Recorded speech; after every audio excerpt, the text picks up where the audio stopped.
بسم اللہ الرحمن الرحیم۔ اولیاء اللہ اپنے آپ کو مخفی رکھتے ہیں۔ ایک مرتبہ سلطان غیاث الدین نے ایک قلعہ پر چڑھائی کی۔ دشمن نے قلعہ بند ہو کر نہایت بے جگری سے مقابلہ کیا اور قلعہ پر قابض ہونے کی تمام شاہی کوششیں ناکام بنا دی۔ بادشاہ محاصرہ کی طوالت سے اکتا گیا۔ اسی دوران میں ایک رات سخت طوفان باد و باران آیا، یعنی کہ بارش اور تیز ہوا۔ اس سے شاہی فوج کے بیشتر خیمے گر پڑے اور جگہ جگہ پانی بھر گیا۔ ہوا کے جھکڑ اور موسلا دھار بارش کی وجہ سے تمام خیموں میں آگ بجھ گئی۔ ادھر سردی کی وہ شدت ہوئی کہ رگوں میں خون منجمد ہونے لگا۔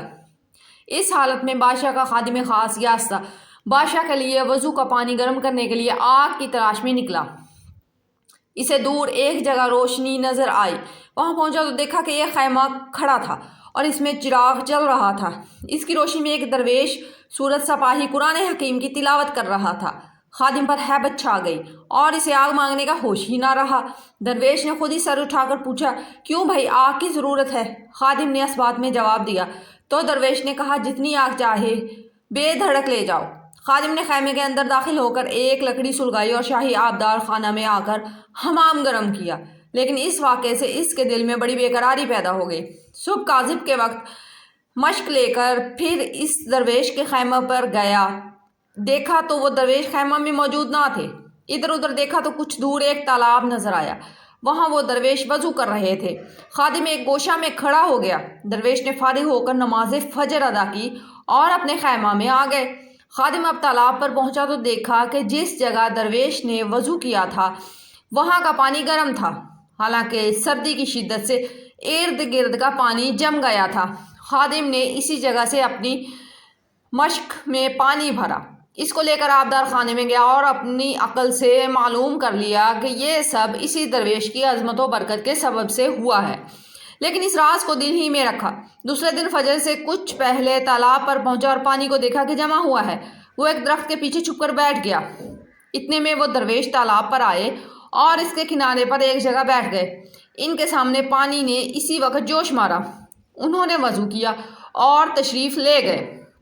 خادم نے وہاں سے گرم پانی کی مشق بھری اور سیدھا سلطان کی خدمت میں حاضر ہوا۔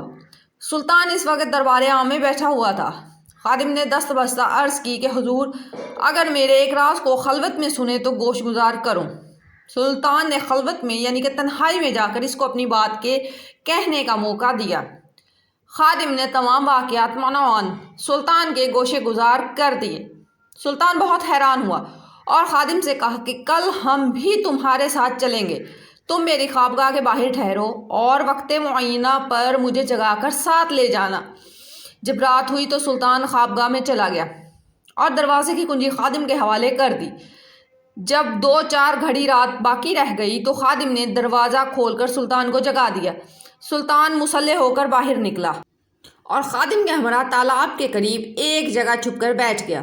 وہ درویش حسب معمول تشریف لایا اور پانی نے جوش مارا۔ انہوں نے وضو کیا اور نماز پڑھ کر واپس تشریف لے گئے۔ سلطان نے پانی کو ہاتھ لگایا تو وہ گرم تھا۔ وہ بہت حیران ہوا اور سمجھ گیا یہ درویش سپاہی کے بھیس میں کوئی مرد خدا ہے۔ اسی وقت خادم کو ساتھ لے کر درویش کے خیمہ پر پہنچا۔ وہ کلام پاک کی تلاوت کر رہے تھے۔ سلطان دست بستہ سامنے کھڑا ہو گیا۔ یہ عجیب و غریب منظر تھا۔ ہندوستان کا فرما روا جس کی ہیبت و جبروت کا اکناف عالم میں ڈنکا بج رہا تھا، ایک بوریا نشین فقیر کے سامنے ہاتھ باندھے کھڑا تھا اور زبان سے بات بھی نہیں نکلتی تھی۔ درویش تلاوت سے فارغ ہوئے تو ان کی نظر سلطان پر پڑی۔ تعظیم کے لیے اٹھے اور سلام کیا۔ سلطان نے مؤدبانہ عرض کی کہ میری خوش بختی اور سعادت ہے کہ آپ جیسے بزرگ میرے لشکر میں موجود ہیں، لیکن اس کے باوجود افسوس یہ ہے کہ یہ قلعہ ابھی تک فتح نہیں ہو سکا۔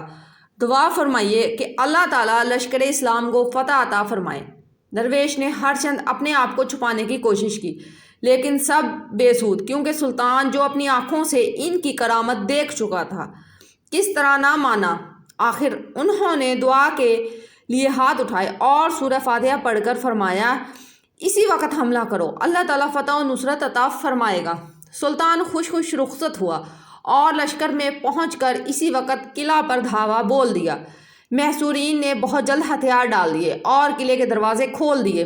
سلطان اس فتح پر سجدہ شکر بجا لایا اور دوسرے دن برہنہ پا یعنی کہ ننگے پاؤں درویش کی خدمت میں حاضر ہونا چاہا۔